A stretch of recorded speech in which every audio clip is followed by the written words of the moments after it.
வணக்கம். சென்ற முறை நம்ம சென்ற பதிவில் மதுரை, நெல்லை, ஈரோடு ஆகிய 3 பாராளுமன்ற தொகுதி பற்றி பார்த்துருந்தோம். இந்த முறை நம்ம எதை பார்க்க போகிறோம் அப்படின்னா, கன்னியாகுமரி, திருப்பூர், சிதம்பரம் இந்த 3 பாராளுமன்ற தொகுதியை பற்றி நம்ம பார்க்க போகிறோம். இதில் என்ன முக்கியமான விசேஷம் அப்படின்னா, 2019 காங்கிரஸ் சார்பில் எம்பியாக தேர்ந்தெடுக்கப்பட்டவர் வசந்தகுமார். அதாவது கன்னியாகுமரியில். இடையில் அவர் மரணம் அடைந்தார். அதன் பிறகு 2021 இடைத்தேர்தல் வந்துச்சு. 2021 அவருடைய மகன் விஜய் வசந்த் போட்டியிட்டார், வெற்றி விட்டார். அவர் தான் எம்பி. இப்போவும் சிட்டிங் எம்பி அவர் தான்.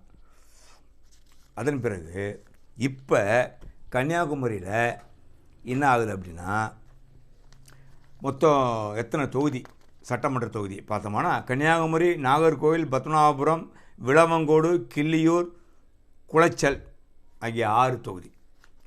இந்த 6 தொகுதி நம்ம எடுத்துக்கோம்னா, 3 சட்டமன்ற தொகுதியில் காங்கிரஸ் வசம் இருக்குது. 1 ஏடிஎம்கே வசம் இருக்குது. அதுக்கடுத்து பிஜேபி வசம் 1 இருக்குது. அதுக்கடுத்து திமுக வசம் ஒரு சட்டமன்ற தொகுதி இருக்குது. ஆக 3 தொகுதி காங்கிரஸ் வசம் இருக்குது. திமுக 1 இருக்குது. ஆக இப்போது மெஜாரிட்டியாக பார்க்கோம்னா, நம்ம கன்னியாகுமரி தொகுதியில் 4 சட்டமன்ற தொகுதி இவங்க நம்ம திமுக கூட்டணி இதில் இருக்குது. இப்போ திமுக கூட்டணி சார்பில் காங்கிரஸ் தான் கொடுத்துருக்காங்க. அதில் விஜய் வசந்த் தான் போட்டிடுறார். பிஜேபி சார்பில் பொன் ராதாகிருஷ்ணன், நல்ல மனுஷன், டீசெண்டானவர், அமைச்சராகலாம் இருந்தார். மத்திய அமைச்சராக இருந்தால் ஒன்றும் கிழிக்கலை. தொகுதி மக்களுக்கு ஒன்றும் செய்யலை. ஏகப்பட்ட அவர் மேலே அதிருப்தி. அதனால் ரொம்ப நாளைக்கு அப்புறம் அவருக்கு பிஜேபியில் கொடுத்துருக்காங்க. அதுக்கப்புறம் அதிமுக கூட்டணி சார்பில் அதிமுகவிலேயே நிற்கிறார் ஒருத்தர், பசிலியான் நசரேத் அப்படின்னு ஒருத்தர் நிற்கிறார். அதுக்கடுத்து நாம் தமிழர் கட்சியில் மரிய ஜெனிஃபர் அப்படின்னு ஒரு அம்மா நிற்கிறாங்க. இப்படி சுயேட்சைகளும் ஏகப்பட்டமாக 21 பேருக்கு மேலே நிற்கிறாங்க மொத்த வேட்பாளர்கள்னு வச்சுங்களேன். பொன் ராதாகிருஷ்ணன் மத்திய அமைச்சராக இருந்தபோது இந்த பகுதி பக்கம் வரல அப்படின்னு மக்கள் குறைகளை ஒன்றும் கேட்கல அப்படிங்கிற குறை அவர் மேலே இருக்குது. விஜய் வசந்த் வெற்றி அடைஞ்ச பிறகு கூட அப்பப்போ தொகுதிக்கு போனார், வந்தார், அப்போது மக்களை பார்த்துன்னு இருந்தார். இப்போ 2-3 வருஷத்தில் மறுபடியும் எலெக்ஷன் வந்துடுச்சு. அதனால் அவர் தீவிரமாக அவரால் முடிஞ்சதை பண்ணியிருக்கார். ஆக அவருக்கு செல்வாக்கு இருக்குது. காங்கிரஸ் கட்சின்றதுனால, திமுக கூட்டணின்றதுனால அவருக்கு செல்வாக்கு இருக்குது. இந்த தொகுதியை பொறுத்த வரைக்கும் பொன் ராதாகிருஷ்ணன் பிஜேபிக்கும், விஜய் வசந்த் காங்கிரஸுக்கு தான் நேரடி போட்டி. இந்த நேரடி போட்டியில் தாமரையை கிள்ளி போட்டுட்டு ஜெயிச்சிரும் அப்படின்னு சொல்கிறாங்க. விஜய் வசந்த் மீண்டும் கன்னியாகுமரி பாராளுமன்ற தேர்தலிலே போட்டியிட்டு வெற்றி பெற்று எம்பியாக பாராளுமன்றம் செல்வார் அப்படின்னு நமது சிறப்பு செய்தியாளர் சொல்கிறாருங்க. அவரை சொல்கிறது தான் உங்களுக்கு சொல்ல முடியும். அதுக்கடுத்து திருப்பூரை பார்த்தோம்னா, பெருந்துறை, பவானி, அந்தியூர், கோபிச்செட்டிப்பாளையம், திருப்பூர் வடக்கு, திருப்பூர் தெற்கு, மொத்தம் 6 தொகுதி. இந்த 6 தொகுதியில் பெருந்துறை, பவானி, கோபிச்செட்டிப்பாளையம், திருப்பூர் வடக்கு ஆகிய 4 சட்டமன்ற தொகுதி அதிமுக வசம் இருக்கிறது. அதிமுக தான் ஜெயிச்சிருக்கு. மீதி உள்ள அந்தியூர், திருப்பூர் தெற்கு 2 தொகுதிகள் திமுக வசம் இருக்குது. பரவாயில்ல, நோ ப்ராப்ளம். அது ஏற்கனவே சுயேட்சையில் நின்று இருக்காங்க, எல்லா கட்சியும் போட்டிகிட்ருக்காங்க. இப்போ இந்த ட்ரிப் 2009 உருவான திருப்பூர் மாவட்டமே 2009 தான் உருவாகிருக்கு. அப்போ 2019 திமுக கூட்டணி சார்பில் இந்திய கம்யூனிஸ்ட் கட்சியினுடைய வேட்பாளர் சுப்பராயன் தான் வெற்றி பெற்றிருக்கார். அதன் பிறகு இப்போவும் சிட்டிங் எம்பி அவர் தான். எப்போதும் போல் பணம் இல்லாத குறை தான் கம்யூனிஸ்ட் கட்சிக்கு எல்லாருக்குமே தெரியும். எப்போதும் போல் எளிமையாகவே அவர் வாக்கு சேகரித்து தெருவாக சுற்றின்னு இருக்கிறாரு. இந்த சுப்பராயன் ஜெயிப்பார் அப்படின்னு சொல்லிக்கிறாங்க. பட் இருந்தாலும் என்ன நிலைமைன்னு மறுபடியும் பார்ப்போம். அதிமுக சார்பில் அருணாச்சலம், ஈரோடு கிழக்கு மாவட்ட எம்ஜிஆர் அணி இளைஞர் அணி செயலாளராக இருந்திருக்காரு. கட்சியில் நல்ல செல்வாக்குள்ளவர், பகுதி மக்களுக்கும் எல்லாருக்கும் தெரியும் அப்படின்றாங்க. பிஜேபி கூட்டணியில் பிஜேபி சார்பில் அந்த கட்சியின் மாநில பொதுச் செயலாளர் ஏபி முருகானந்தம் என்பவர் போட்டியிடுகின்றார்.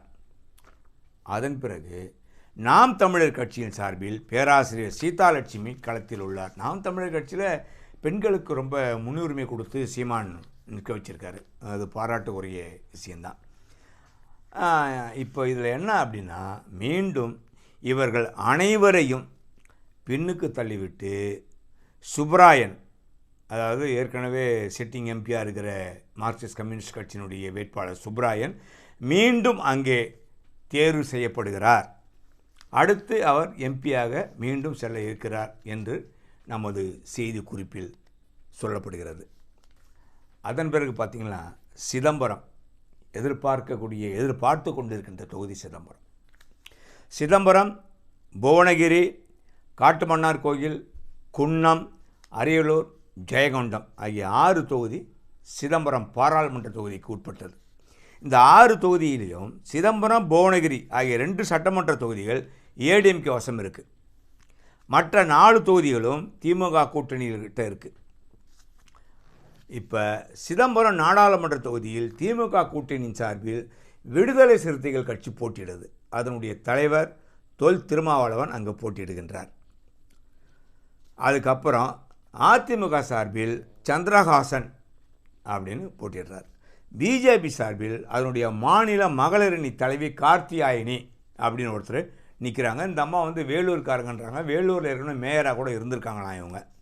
நாம் தமிழர் கட்சியின் சார்பில் ஜான்சி ராணி அப்படிங்கிறவரும் சிதம்பரம் பாராளுமன்ற தொகுதி களத்திலே பணியாற்றுகின்றார். வேட்பாளராக நிற்க வைக்கப்பட்டிருக்கின்றார். ஜான்சி ராணி பெரம்பலூரை சேர்ந்தவர், கார்த்தியாயினி வேலூரை சேர்ந்தவர்.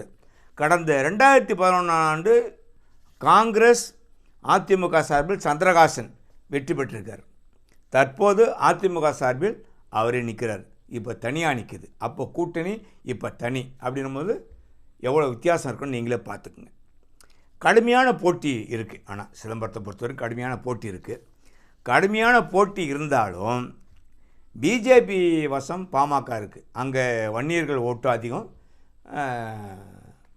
தாழ்த்தப்பட்டவர் ஓட்டும் அதிகம் இருக்குது. அதனால் வன்னியர்கள் ஓட்டும் கொஞ்சம் கணிசமான இதில் தான் இருக்குது. இருந்தாலும் இது எல்லாத்தையும் தாண்டி ஏற்கனவே திருமாவளவன் சொற்ப ஓட்டில் தான் தோற்றுருக்காருங்க. வெற்றி பெற்றிருக்காரு. அதனால் இன்னும் கொஞ்சம் டஃப்பாக இருந்தாலும் நம்ம கமலஹாசன் இருக்கார். திமுக கூட்டணி பெரிய கூட்டணி, கம்யூனிஸ்ட் எல்லாரும் இருக்கிறாங்க. அதனால் சிதம்பரம் தொகுதியை பொறுத்த மட்டில் விடுதலை சிறுத்தைகள் கட்சியின் தலைவர் தொல் திருமாவளவன் அங்கே வெற்றி பெறுவது உறுதி. கடினம்தான், ஆனால் நிச்சயமாக வெற்றி பெறுவார். அதில் எந்த மாற்று கருத்தும் இல்லை, எந்த மாற்று சிந்தனையும் இல்லை. எனவே இந்த சிதம்பரம் தொகுதியை பொறுத்தவரையிலும் திமுக கூட்டணி தான் வெற்றி பெறும் என்பது நமக்கு சிறப்பு செய்தியாளர் குறிப்பு அனுப்பியிருக்கின்றார். மீண்டும் இன்னொரு 3 தொகுதியோடு உங்களை சந்திக்கின்றேன்.